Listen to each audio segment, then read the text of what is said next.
CBS News on the Hour, sponsored by Progressive Insurance. I'm Monica Ricks. We are following the latest out of North Las Vegas, where police say they have a suspect in custody, accused of shooting and killing 5 people today and critically injuring a teenager.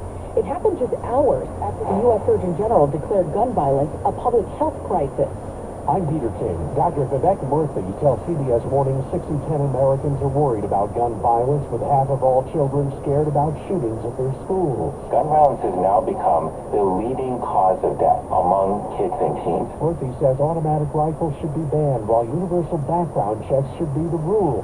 He calls for penalties for people who don't store their weapons safely, which can happen nationally without congressional approval. Severe flooding still impacting parts of Iowa, Minnesota, and South Dakota today, with millions of people under threat of evacuation as rivers keep rising. This man's in North Sioux City, South Dakota. Surreal. It's crazy seeing what the water can do, especially taking a bridge out. A dam is in danger of collapsing in Minnesota. Meantime, more than a dozen states are baking under a dangerous heat wave. These folks in Phoenix, Arizona.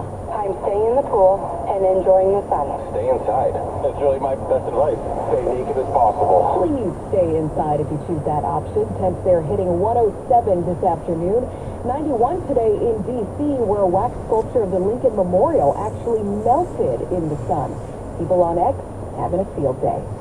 The NTSB released final findings and failures today from last year's fiery train derailment in East Palestine, Ohio. Investigator in charge, Reuben Pan. The investigation identified several safety issues in this accident: wheel bearing failures in detection, initial emergency response, hazardous material and tank car derailment performance, and the vent and burn operation. The feds also apologized to residents there for any harm chemical spills may have caused.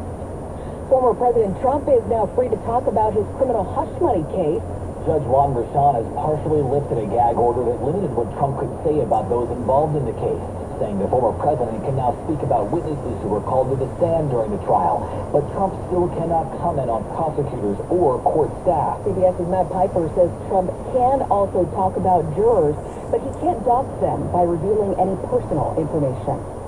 Hunter Biden's law license in D.C. just got suspended. CBS's Linda Kenyon. Hunter Biden has been licensed to practice law in D.C.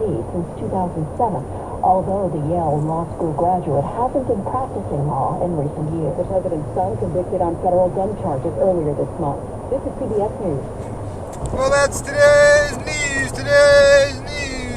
I didn't hear any good news, did you? I didn't think so. I guess it's all about perspective. The glass is half full. Well, as always, I'd like to thank you again for coming along with me on these Dash Cam News adventures. You know the drill.